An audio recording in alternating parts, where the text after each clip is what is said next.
The sun was just beginning to rise over the sprawling green hills of Willow Creek Ranch, painting the horizon in shades of gold and orange. The quiet hum of morning life carried through the fields, birds chirping, wind brushing against tall grass, and somewhere in the distance, the gentle creak of a windmill turning in rhythm with the dawn. It was peaceful, it was calm, and for Marcus Hale, this land wasn't just a property, it was legacy, a symbol of what generations before him had fought to protect, and what he'd spent his life working to preserve. Marcus, a tall, broad-shouldered man in his early 40s, stood by the ranch gate sipping his coffee from a worn tin mug. His eyes scanned the gravel road leading up to his property, the same road he'd built himself, stone by stone, sweat dripping down his face under the Texas sun. He had worked hard for this land, every acre, every fence post, every corner of it meant something, but peace, he'd learned, never came easy in this part of town, especially not when the HOA, led by the self-appointed queen of the neighborhood, Karen Whitmore, decided his land didn't fit their perfect suburban picture. At first, it was little things, letters left in his mailbox about unauthorized structures or unsightly fences. Karen would show up with her clipboard, tapping her pen like she was some kind of sheriff, telling him how community rules must be followed. Marcus had tried to be patient, tried to reason with her, but reason wasn't something Karen understood. Control was. Then came the morning it all began.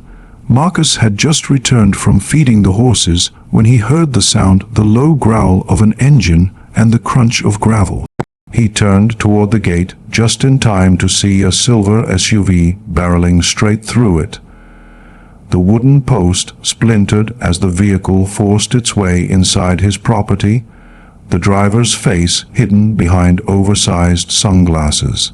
When the car stopped, the window rolled down, and there she was, Karen, her expression smug, her lips pursed like she'd just accomplished something important. "Good morning, Mr. Hale," she said, in that falsely sweet tone that dripped with condescension. "I told you, this road connects to the community trail. You can't block it with your gate." Marcus's jaw tightened. "This is private property, ma'am. You're trespassing." Karen scoffed. "Private property? Please, we all have access to this route. It's part of the Willow Creek Association boundaries. It's part of my ranch," he corrected calmly, "and I built that gate for a reason. You can't just—" But she didn't wait for him to finish. She hit the gas and drove on through, leaving dust and gravel flying into the air. Marcus stood there in silence for a long moment, fists clenched, coffee forgotten on the fence post beside him. That was the third time this month. 3 times she had driven through his property without permission, as if daring him to stop her. That night he sat on his porch, the crickets singing their usual song, and thought about what his father used to say. "A man's land is his word. If you can't protect it, you don't own it." Karen thought she was above that. She thought she could bend the rules just because the HOA backed her up. But she didn't know Marcus Hale, and she sure didn't know what he was capable of when someone tried to take what was his. Over the next few days, Karen kept doing the same thing. Every morning around 8, her SUV would roll through his property like clockwork. Marcus tried installing a stronger gate. She rammed it open. He called the HOA. They laughed it off, saying she had community access. He even called the sheriff's office, but they said it was a civil matter, not a criminal one. Nobody cared. Nobody wanted to stand up to her. That's when Marcus decided if nobody would stop her, he would. Late one night, under the soft glow of a full moon, Marcus went out to the gate with his tools and an idea. He reinforced the posts, replaced the hinges, and quietly installed something new. A pressure-triggered steel latch that looked normal from the outside but would lock shut the moment a vehicle tried to force its way through. He covered it with fresh paint so it looked like any other wooden gate. Then he added a small surprise motion sensors linked to his security cameras and floodlights. When he was done, he stood back, hands on his hips, admiring his work. It wasn't just a gate anymore, it was a statement. The next morning came like clockwork. Birds sang, sunlight glimmered on dew-covered grass, and the faint sound of tires approached. Marcus stood hidden behind the barn, camera recording, as Karen's silver SUV rolled up. She paused for a moment at the gate, probably admiring how fixed it looked. Then, with that same arrogance, she pressed her foot on the gas.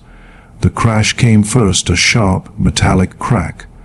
Then came the screech of tires as her SUV came to a sudden, violent stop. The gate didn't move. The steel latch held firm. Karen's vehicle bounced back, her face died behind the windshield. Before she could react, the floodlights burst on, and the security alarm wailed across the ranch. Marcus walked out slowly, his boots crunching on the gravel. Karen jumped out of her car, furious. "What the hell did you do to my car?" she screamed. "I told you not to come through that gate," Marcus said, voice calm but sharp as steel. "You had no right. This is community property," she yelled, waving her HOA badge like it meant something. Marcus pointed toward the security camera blinking red above them. "You're on video, trespassing and damaging private property, again. I'd think twice before you call this community business." Karen froze, realizing what that meant. The footage, the evidence, everything was against her. But pride, as always, wouldn't let her back down. "You'll regret this," she hissed before storming back into her SUV. But when she turned the key, the engine sputtered and died. The latch's impact had cut one of her radiator lines. Smoke began rising from under the hood. Marcus just shook his head. "Guess the gate finally did its job," he said, turning away. That was the day the war began. Within 24 hours, Karen filed a formal complaint to the HOA, accusing Marcus of endangering community safety and setting up dangerous traps. The HOA board, made up mostly of her friends, called an emergency meeting. They demanded Marcus remove his gate entirely or face legal action. But Marcus wasn't backing down this time. He arrived at the meeting with his security footage in hand, ready for whatever came next. When they tried to intimidate him, he simply pressed play. The entire room went silent as they watched Karen's SUV smash through his gate, her yelling and the alarm going off. It was undeniable proof. But what came after that no one expected? When the video ended, silence filled the HOA boardroom. You could almost hear the tension crackling in the air. The board members shifted uncomfortably in their seats, some glancing at each other, unsure what to say. Karen's face was red, her hands gripping her folder so tightly that her knuckles turned white. Marcus stood there calm and still, his presence commanding the room. He wasn't just a man defending his land anymore, he was a man standing up to a system that had always assumed he'd bow down. Karen finally broke the silence. "This doesn't prove anything," she snapped. "He's tampering with the footage. He's trying to make me look bad." Marcus didn't even flinch. He simply opened his phone, scrolled through the security app, and displayed the time-stamped footage directly from the cloud.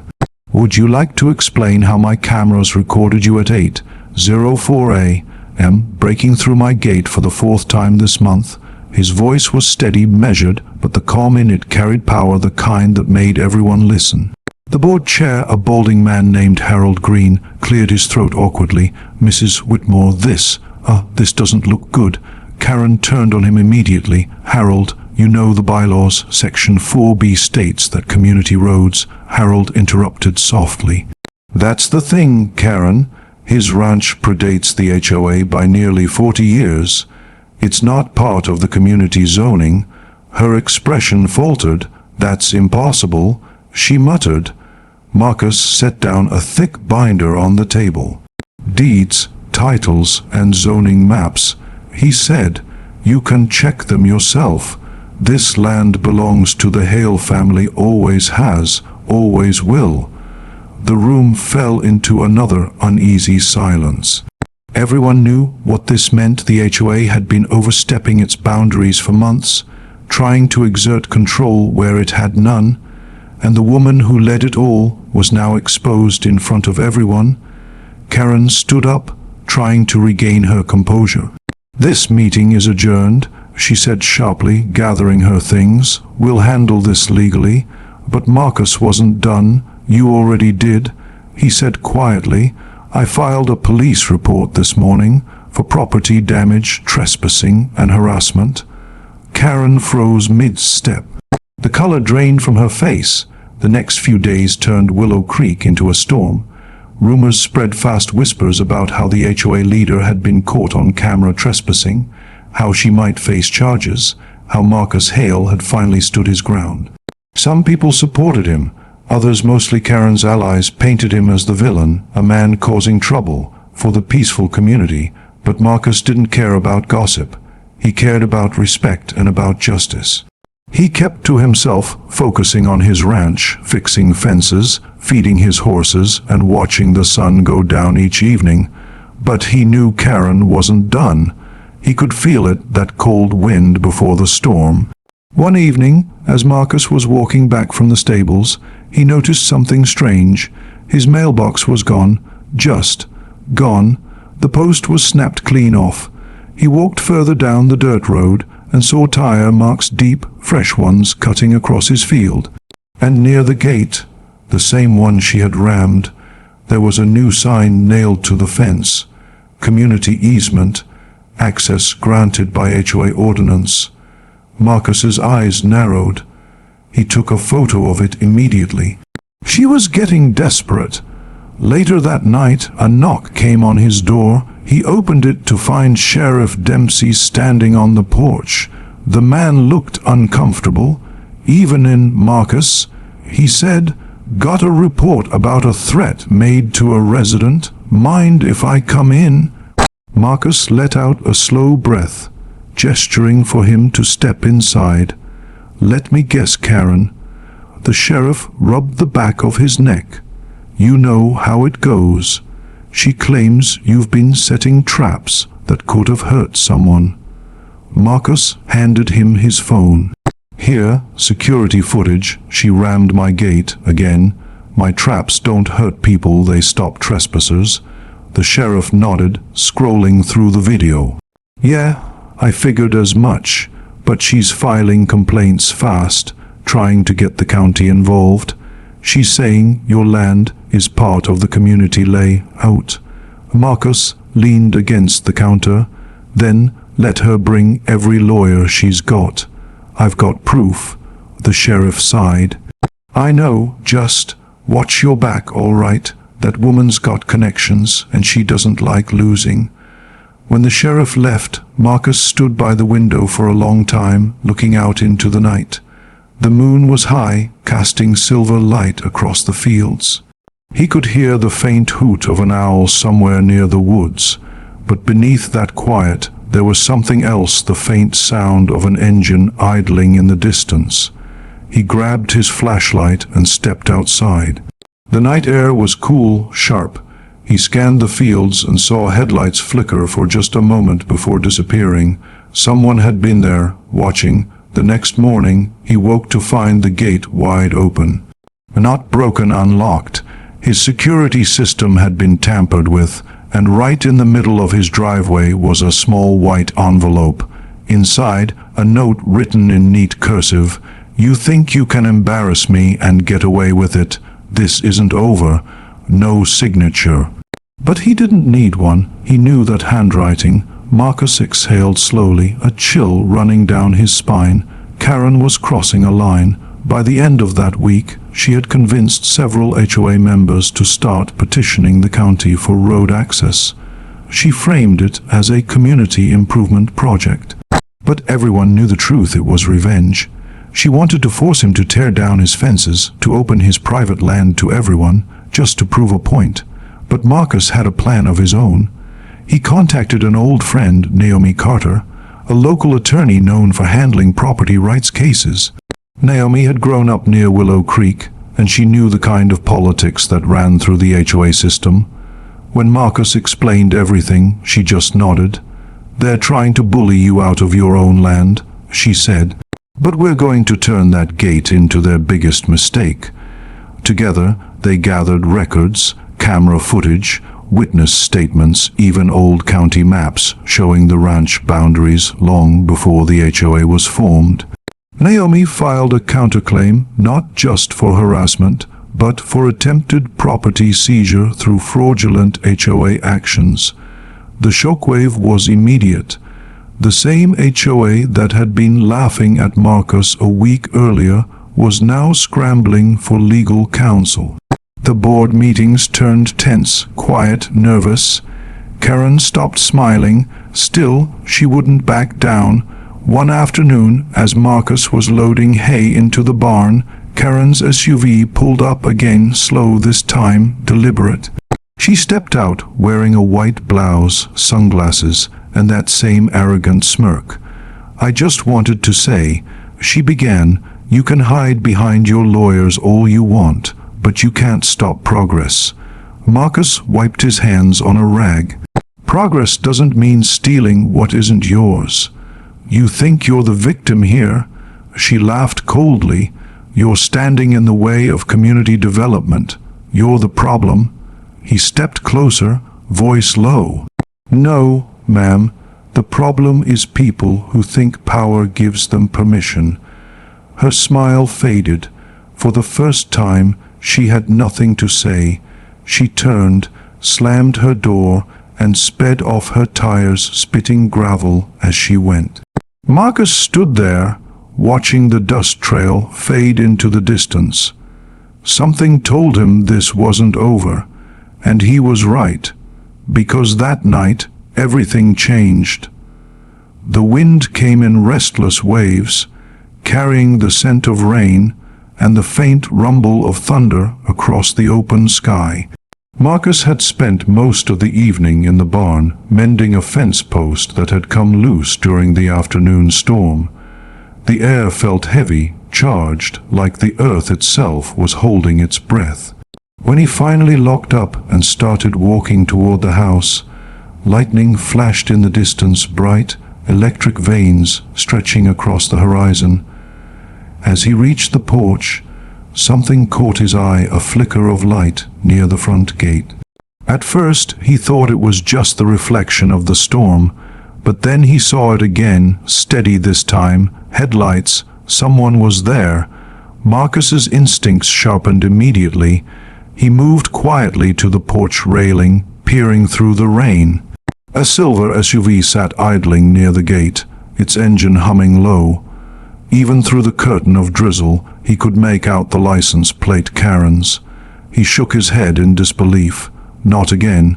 She stepped out, umbrella in hand, heels sinking into the mud as she marched toward his gate. She had a hammer with her. Marcus watched as she swung it at the latch once, twice trying to break it open. The floodlights snapped on, flooding the scene in harsh white light. "Karen!" Marcus shouted, his voice echoing across the field. She froze, the hammer halfway through another swing. "What the hell do you think you're doing?" he demanded, stepping off the porch. Karen's voice trembled, though her tone tried to stay defiant. "You don't own this land. The HOA voted to open this gate permanently. I'm enforcing that order." Marcus's boots splashed through the puddles as he approached, rain glistening on his jacket. "That order isn't legal, and you know it. Step away from the gate before you hurt yourself." She laughed bitterly. Hurt myself? No, Marcus. You're the one who's going to regret. Before she could finish, lightning struck somewhere nearby. The sound was deafening. The shock startled her. She slipped, falling backward into the mud. The hammer clattered out of her hand. Marcus rushed forward instinctively, helping her up. For a brief second, she looked vulnerable, frightened even, but then she shoved his hand away. "Don't touch me," she screamed. The headlights from her SUV cut across the field, illuminating the argument.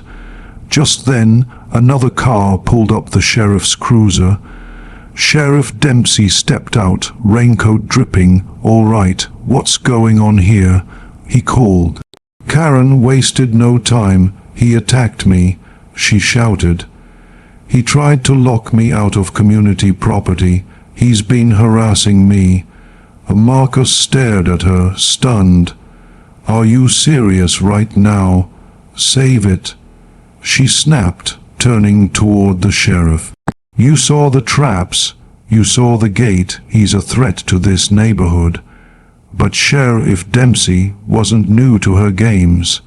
He walked over, shining his flashlight on the scene, then looked straight at Marcus. "You got footage?" Marcus nodded. "Always." Within seconds, he pulled up the live feed from his phone. Karen on camera, breaking the latch, hammer in hand, shouting that she'd opened the gate. The sheriff watched silently, then turned to Karen. "Care to explain that?" he asked. Her face went pale. That's not what it looks like." "Oh, it looks pretty clear to me," Dempsey said. "Breaking and entering, property damage, harassment." The rain poured harder, soaking her blouse, turning the dirt beneath her feet to sludge. The reality of what she'd done was finally setting in. For once, there was no HOA meeting to back her up. No friends to twist the story. Just her, the evidence, and the consequences she had brought on herself. She opened her mouth to argue, but the words caught in her throat. Marcus just stood there, silent, his face unreadable. He wasn't angry anymore, just tired. The sheriff sighed.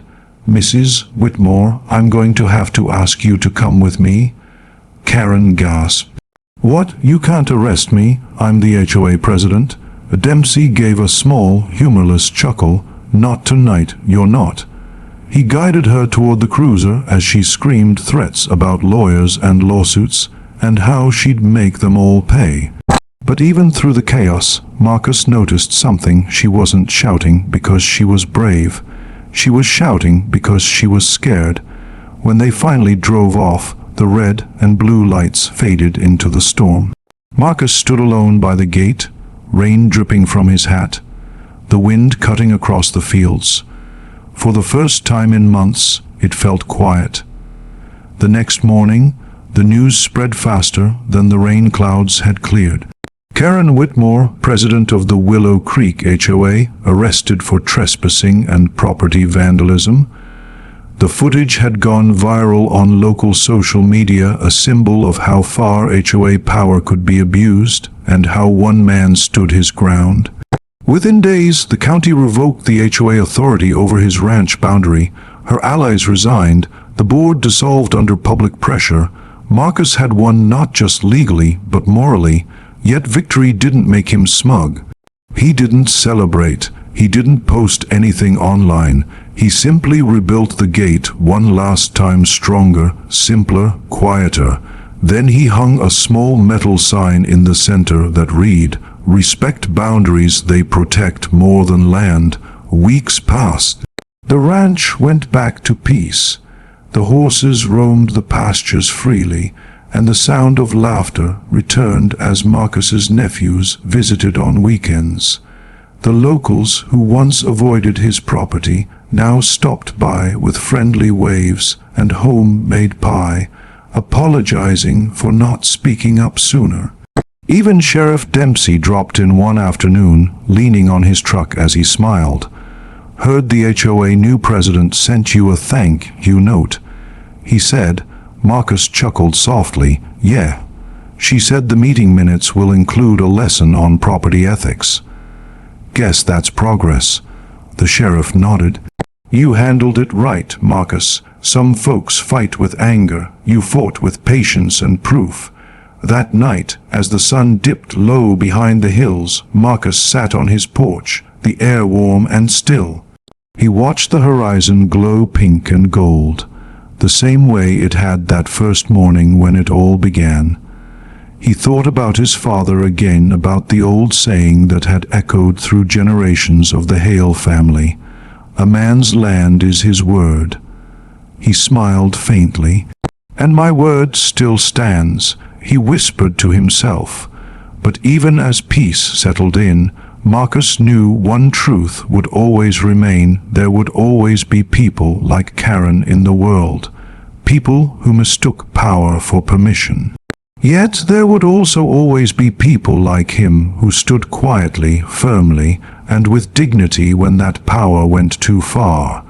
Because some boundaries aren't just fences or gates. They're lines of respect, drawn by those who have earned them. And on that land, under that wide Texas sky, those lines would never be crossed again. If you liked this story, please like, subscribe, and share it with others so they can learn something from it too.